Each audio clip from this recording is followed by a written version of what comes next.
to the artifact, and then he started turning into one of those shadow people, I guess. Um, we've run into them from time to time. Maybe they're still hanging around. There's obviously a clue to something, but not sure what.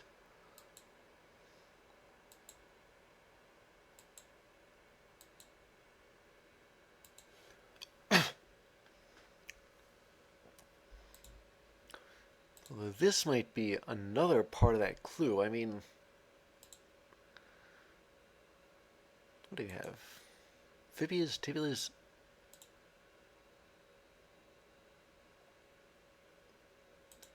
Doesn't really specify, but this is slide 1, and this bones in the hand thing is slide 6, but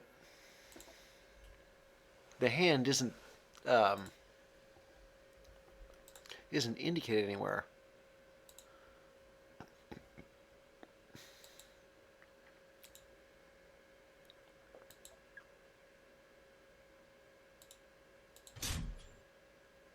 What the?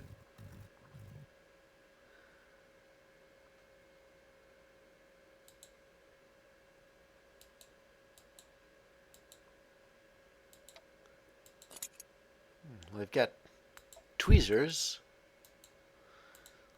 That might have been Alan and the doctors operating on him? Sponge. Now, cleaning fluid and a sponge. What am I going to be cleaning up here? This window. I thought I might need to hold it. That's a combination to that one filing cabinet.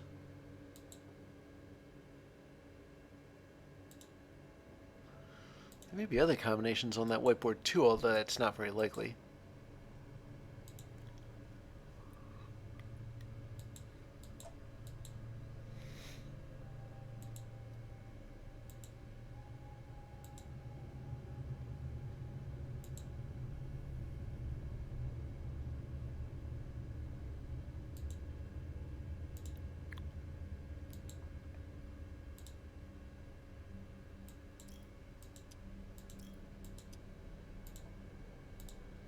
Do I have anything that...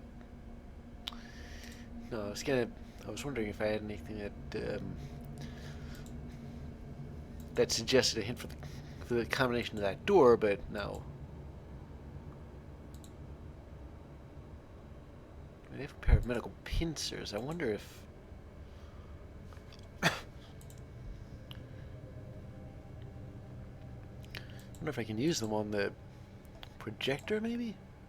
Okay, where was that clue? Yeah, here it is. So it's left, up, left, right. Let's see. Left, up, left, right. And right, right, up, down. Right, right, up, down.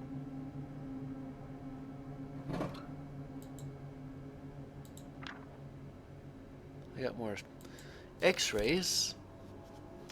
Nancy, please place the x-rays as images and order them as follows. Radius, cranium, fibula, thorax.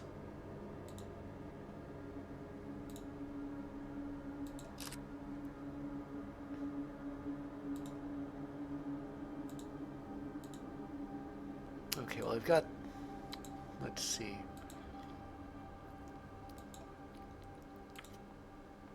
Radius, it's on the arm bone somewhere, so that'll be over here. Radius, cranium, oh, cranium, fibula, thorax. I think that's fibula thorax. Yeah, here we go. 6914.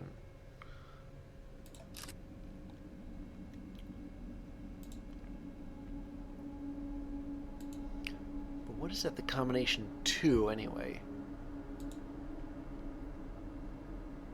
I don't remember seeing a door with a combination lock anywhere.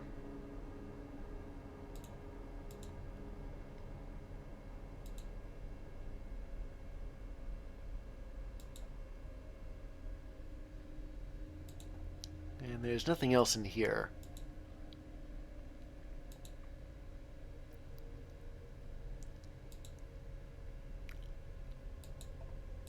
But there are other levels I haven't looked at. Wait. Maybe this is it. 6914.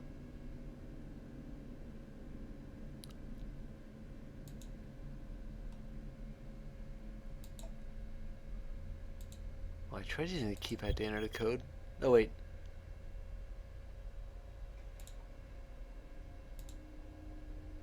Six, 914. There we go. So apparently pound, you need to enter it in. Hey, wait a second.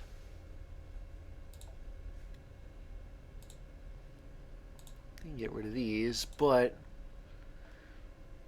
of course, this was the lower half of the projection code.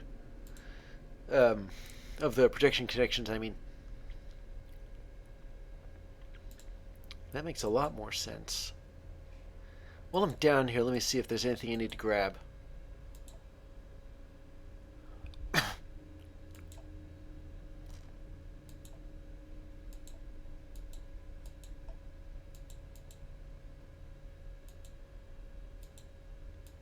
kind of hard to believe that there isn't anything.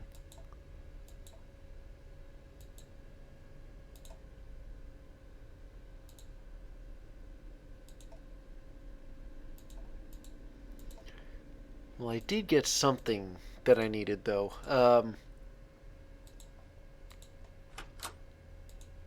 The other half of the projection code. Let me bring this up properly. Here we go. So the bottom is connected all the way to the right. For the red, for the green, you've got there and there. That should be it. You've got the blue in these positions and green in those positions.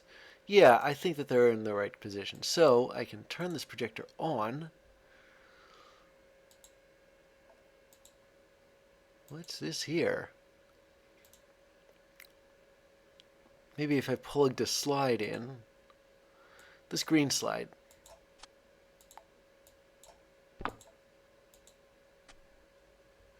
Oh, I get it. I think I know what this is. I just get rid of these pictures here. I'll replace them with this one.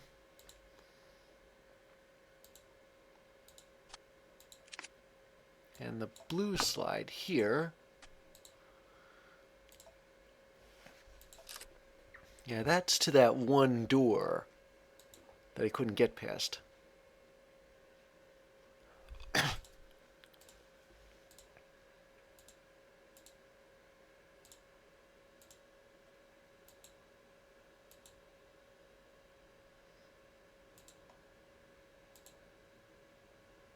Wait, that was in the medical wing.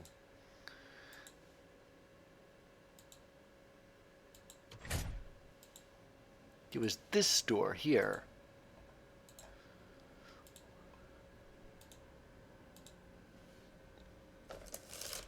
And maybe this is another one of those where I have to trace and where I have to keep things selected.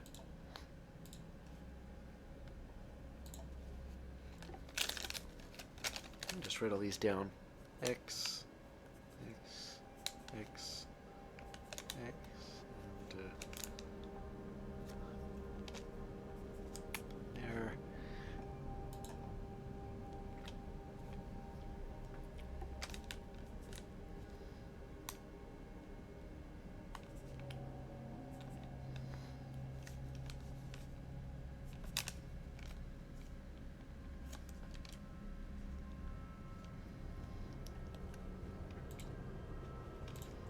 So there's nothing on that third line except, okay. Unless what I need to do is enter them in, like, enter the contents of one slide alone. Yeah, they stay on here.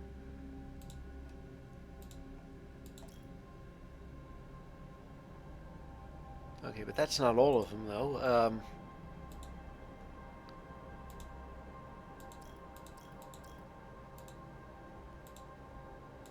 There.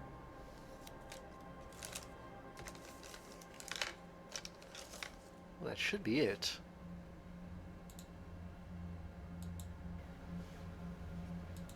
Wait a second. There's something stuck in there. We can use a medical... That's another projector slide. I thought there were only 2 of those. Okay, what's this third one then?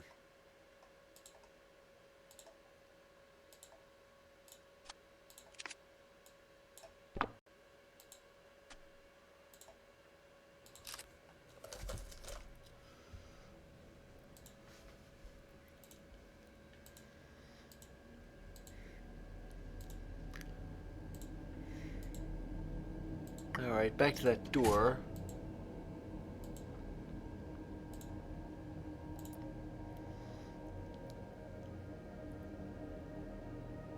And there are a couple of more of these that I need to have lit up, right? So, let's see. This middle one here. Hold on a second. These look flipped around.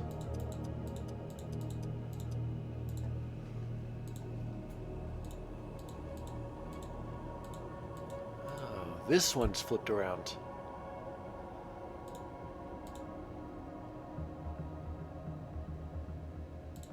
Alright, so let me turn these back on here. Then one down there, another one down there.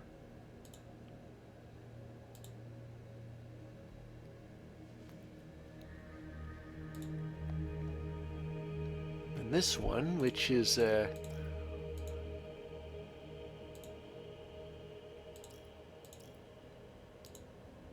the last one should be here.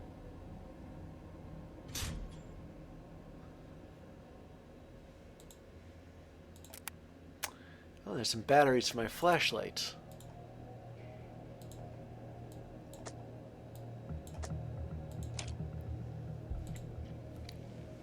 So now I can actually use it.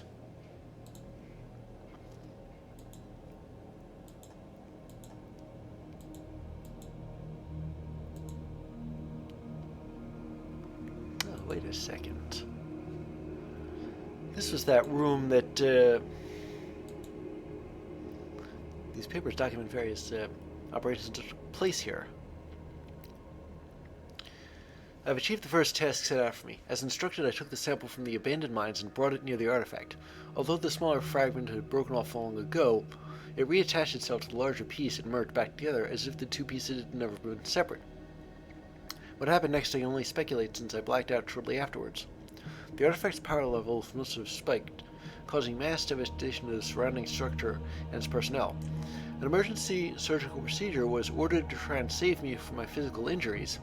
However, was quickly called off following an immediate evacuation order of the entire facility. No matter my physical condition is of no concern in light of the final task set out for me. I locked myself in this room, and the sounds of commotion outside had stopped some time ago.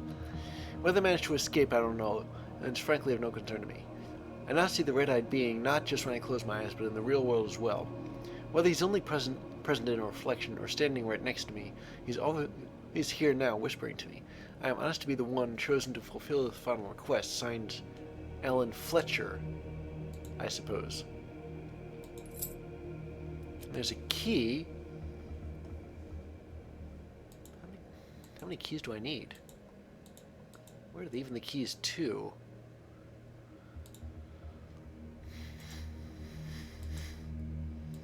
I'm not sure if they're both not, but it's not like they're both in this room.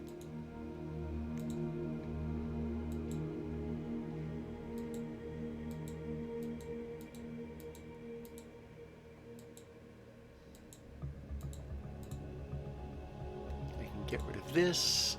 this, and this.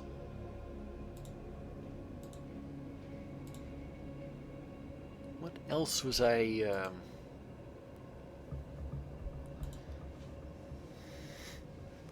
Wait a second. There was... Section 3 was described as being pitch black, so... Now that I have my flashlight, I can go to Section 3. And come to think of it, I remember wishing I had a screwdriver here, so... Take this car battery out. I don't even need it for just yet, but... Wait a second, why do I need 2 keys? Are there 2 keys needed to somehow... to open that bulkhead? Do I want to open that bulkhead?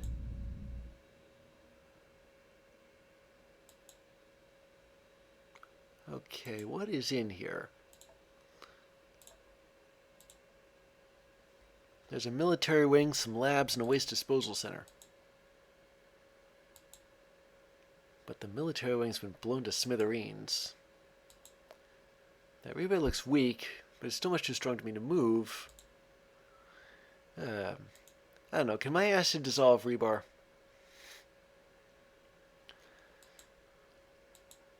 Radioactive substance.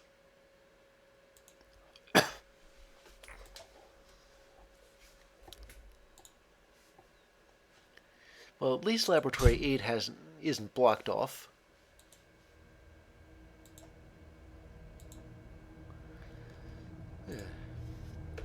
April 29th. My head is killing me right now, but I feel it's important to write this down.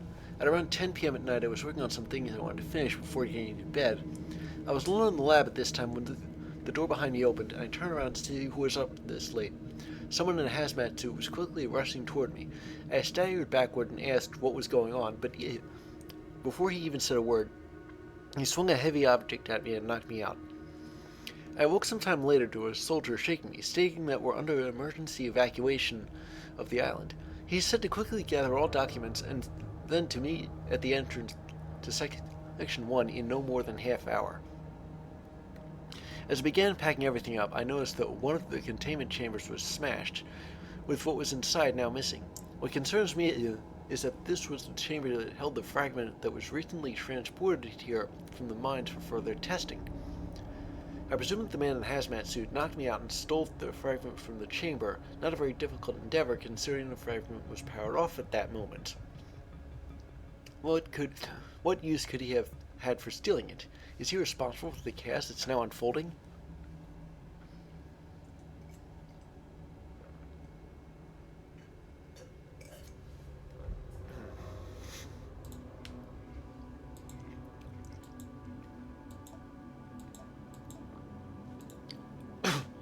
Well, I think we all know who that was.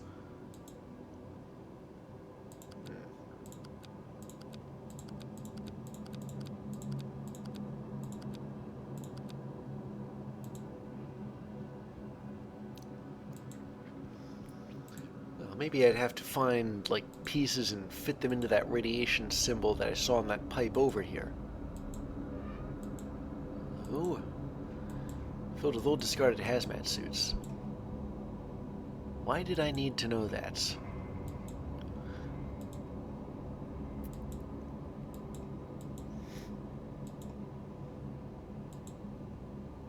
Hang on a second, what's this?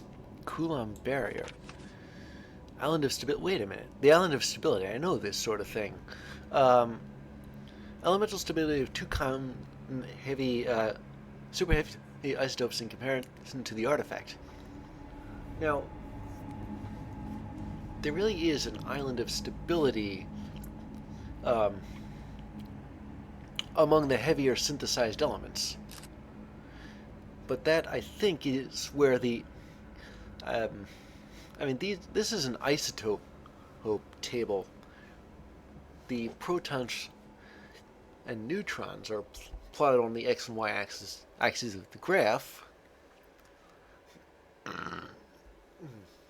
And see here you've got uranium-235, that's 92 protons and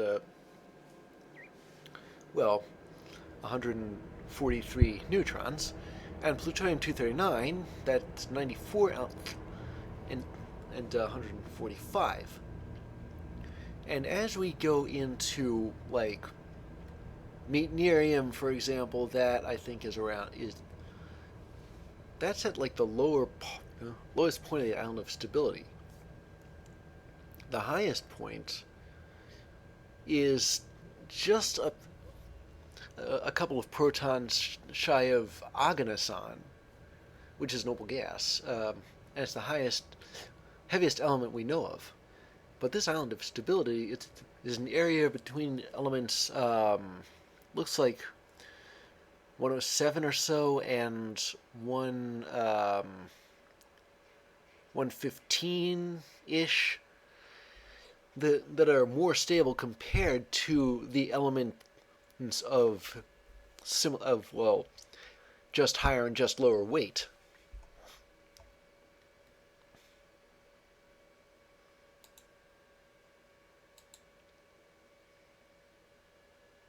Now these are photos of various radioactive items, but what I'm wondering about is the colors.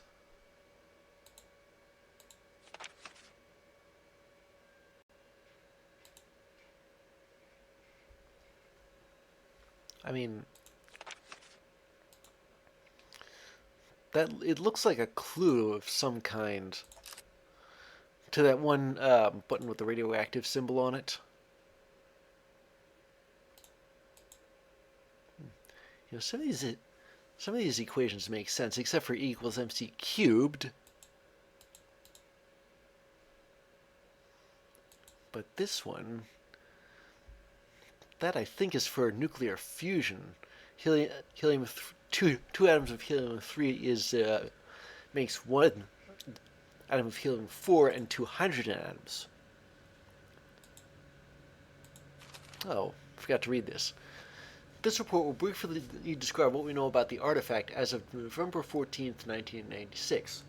We provide a hypothesis that closely conforms to our advanced understanding of nuclear and particle physics and explains many of the physical phenomena displayed by the artifact.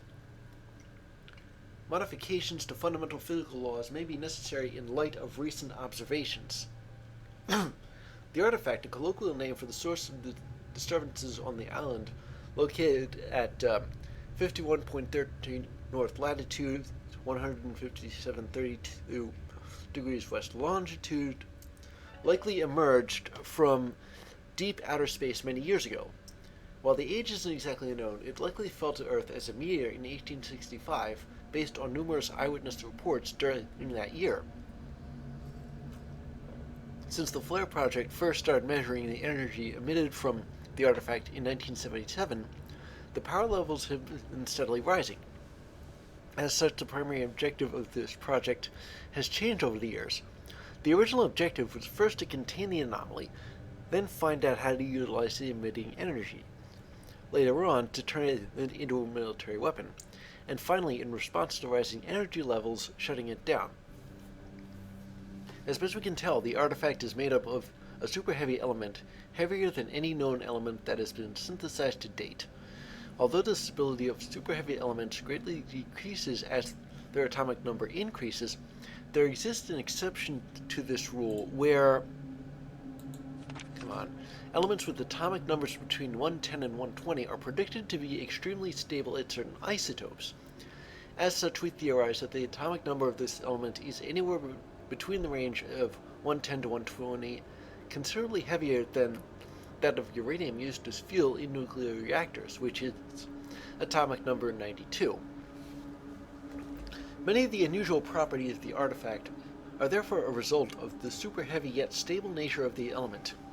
Here are a list of some of its strangest features. Emission of radiation via a new theoretical particle that we are only beginning to examine. This new particle appears dark red to the naked eye despite not being light.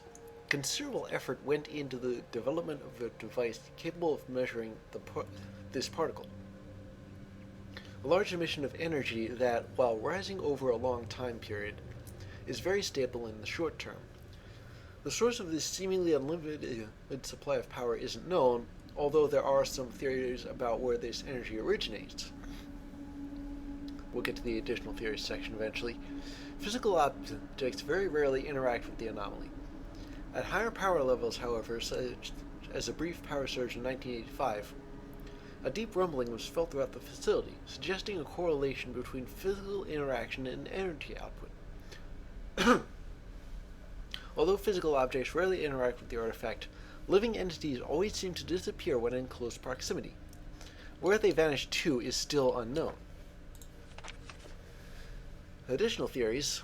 The origin of the artifact before falling to Earth isn't known, however, the most agreed upon theory is that it was formed through an extremely high energy event from outer space, such as a supernova or gamma ray burst. This is the most likely postulate, as these high energy events are known to create trace amounts of heavy elements such as uranium. The theory of its creation by an extraterrestrial intelligence has also been discussed at length, and although this theory is the least popular of the two, it hasn't been ruled out as of yet. As for the source of energy emission, a possible explanation is that the artifact functions as a gateway to another location in space, such as in the popular wormhole theory. This would explain how power is emanating from apparently nowhere. Perhaps this unique radiation isn't emitting from within the anomaly itself, but from elsewhere, and the artifact is simply a doorway, funneling energy from this alternate location. This would also explain the disappearances of the living test subjects, however wouldn't explain why these disappearances are unique to animate entities. So these new findings suggest that amendments to the current physical laws must be made in order to explain certain phenomena observed. Our understanding of the artifact is greater than ever. However, there's still much that we don't understand at this moment. Although the potential for good is very high, the potential for destruction is just as high, if not higher. These new findings, in addition to the continual rise in energy levels, further reinforce our need for a safe way to shut down this anomaly. We strongly suggest as to the management that our focus should shift entirely on shutting down the anomaly rather than weaponizing it.